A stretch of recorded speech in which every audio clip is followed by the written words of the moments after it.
Olá pessoal, eu sou o Ronaldo Santana, escritor, desenhista e animador, e hoje resolvi fazer esse Gênese do Escritor especial onde eu quero apresentar a vocês 10 nomes de roteiristas essenciais para qualquer amante de quadrinhos.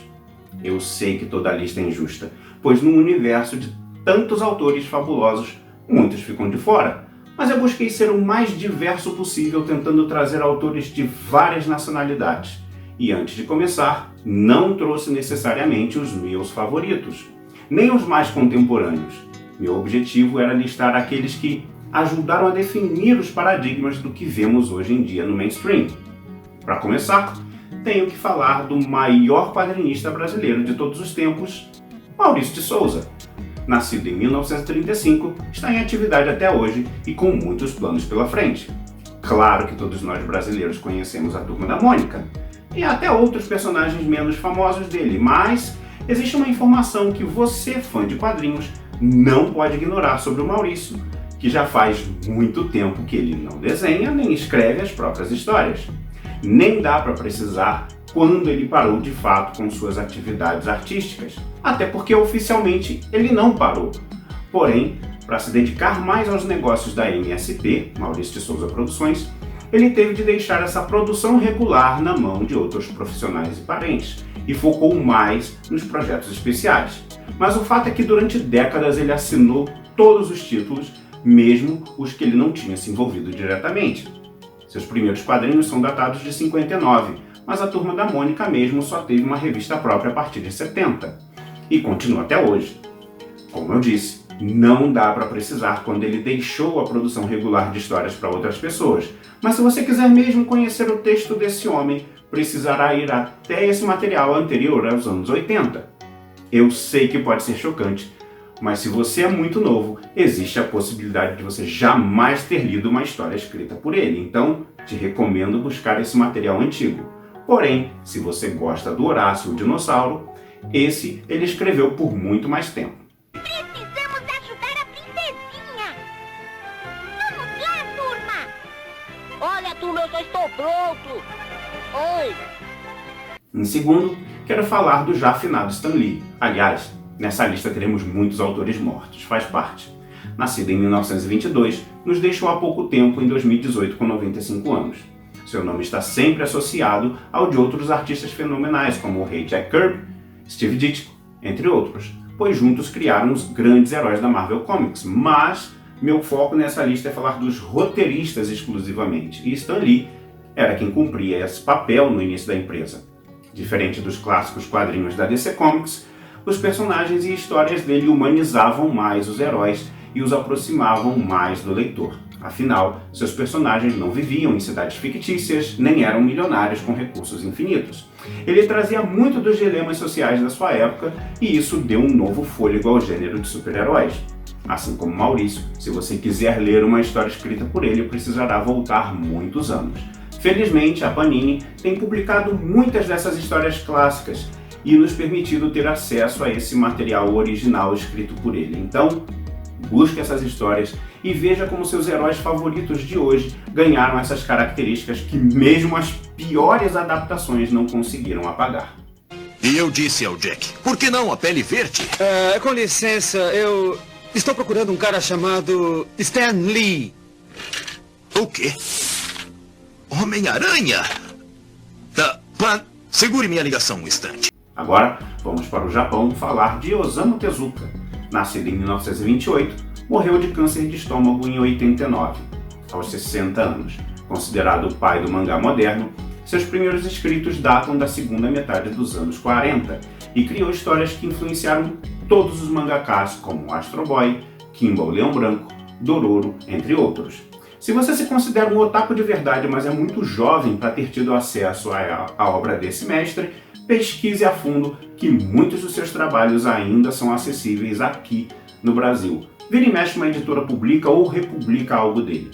Se você é do tipo que só ama a cultura japonesa e tem preconceito com quadrinhos americanos, preciso te dizer que esse autor mega influente do Japão se inspirava demais nas produções americanas como Gato Félix, Marinheiro Popeye, Betty Boop e Mickey Mouse. Influenciado pelas produções da Disney, o próprio assumiu ter visto Bambi mais de 80 vezes. Então, se você acha que os mangás são muito diferentes dos quadrinhos americanos, acho bom repensar um pouco.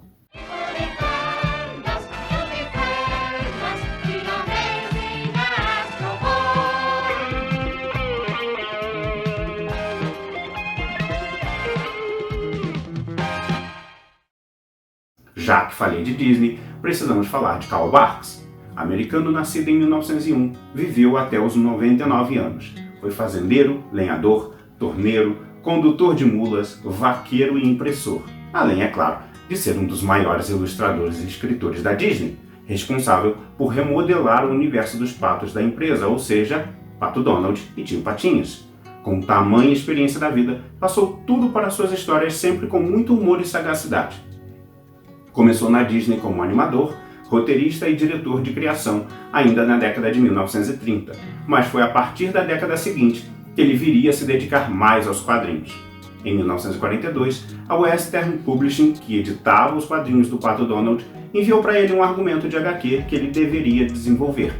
Ele achou a história boa, mas percebeu que tinha alguns furos de roteiro. Então perguntou se podia sugerir algumas mudanças. Recebeu um ok, deu seu toque Carl Barks e desde então passou a escrever e desenhar regularmente o que muitos consideram as melhores histórias dos patos da Disney. Will Eisner o chamou de Hans Christian Andersen dos quadrinhos. She thinks you're a big shot. You probably look like a millionaire to her. A big shot playboy. But you're not. Suppose she could see you as you really are. You gangster. Já que puxei Will Eisner, americano, filho de judeus imigrantes do Império Austro-Húngaro, nasceu em 1917 e faleceu de complicações cardíacas em 2005. Fundou com Iger o Eisner-Iger Studio, onde trabalharam grandes nomes das histórias em quadrinhos como Bob Kane e Jack Kirby, por exemplo. Criou dezenas de histórias, incluindo seu personagem mais icônico, The Spirit, até ser mobilizado em 42 para a Segunda Guerra Mundial para fazer pôsteres, ilustrações e histórias propagandísticas para o exército norte-americano. Em 1945, retomou The Spirit, que produziu até setembro de 52. Esse título é considerado um dos mais importantes das histórias em quadrinhos. No final da década de 70, ele começou a produzir as famosas graphic novels, que, embora não seja um termo criado por ele, com certeza é associado a ele com muita justiça, pois ele redefiniu a linguagem com elas. Transcendeu o gênero e provou que quadrinhos não eram um entretenimento exclusivo de crianças e adolescentes. Não à toa, o prêmio máximo da indústria dos quadrinhos da América carrega seu nome. Um dos maiores desenhistas de história em quadrinhos de todos os tempos, Will Eisner. Please, Will, sit here with me.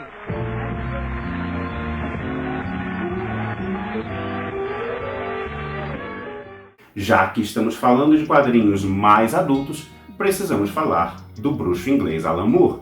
Nascido em 53, começou sua carreira nos anos 80, ganhando maior notoriedade já com V de Vingança e Marvel Man. Mais tarde, ficou conhecido na América com O Monstro do Pântano, A Piada Mortal e o revolucionário Watchmen para a DC Comics. Ganhou vários prêmios, dentre eles o Eisner e Hugo, que premia os melhores trabalhos de fantasia e ficção científica. Ainda nos anos 80, teve problemas com a DC a respeito de direitos autorais e passou a publicar suas histórias por selo próprio, a Mad Love, e pela Image Comics. Na verdade, como todos o amam, vive recebendo convites para retornar. Daí fica nesse vai e volta, sempre flertando entre o indie e o mainstream. Mr. Moore, will you sign my DVD of Watchmen Babies? Which of the babies is your favorite? You see what those bloody corporations do? They take your ideas and they suck them. Suck them like leeches until they've gotten every last drop of the marrow from your bones. Outro que também é muito conhecido por escrever histórias mais adultas é o japonês Kazuo Koike. Nascido em 1936, faleceu faz pouco tempo, em 2019, de pneumonia aos 82 anos. Koike é simplesmente o escritor de Lobo Solitário e Crying Freeman.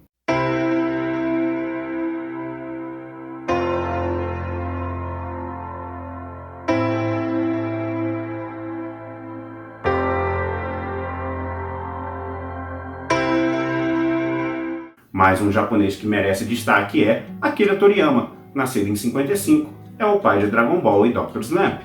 Mas é claro que sua lista de mangás é bem mais extensa. Se Osamu Tezuka é o pai do mangá moderno, Akira Toriyama é o mestre máximo do shonen da década de 80 em diante. Toda essa linguagem megalomaníaca de ação extrema foi definida a partir de seu trabalho.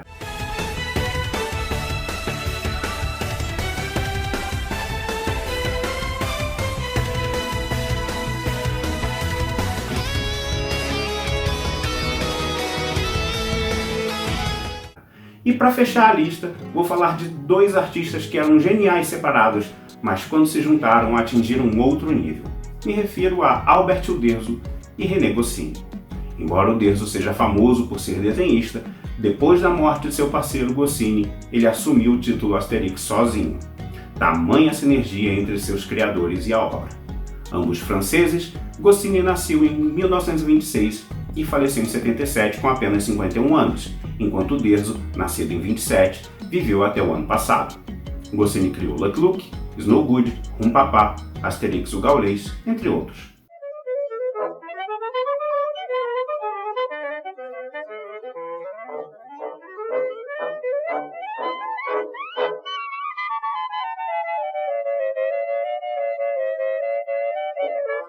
Pois bem, essa é a lista que eu considero essencial, que todo amante da nona arte precisa conhecer.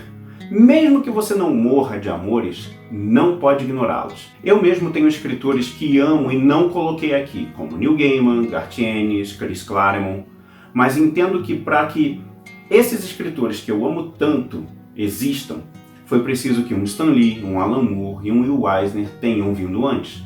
Mas e você? O que achou da minha lista? Concorda? Discorda? Faria diferente?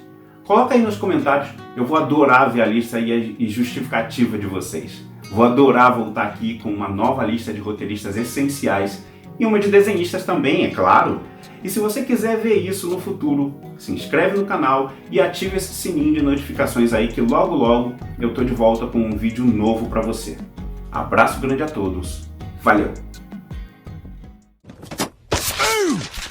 Oh no, the store's in trouble! League of Extraordinary Freelancers, activate!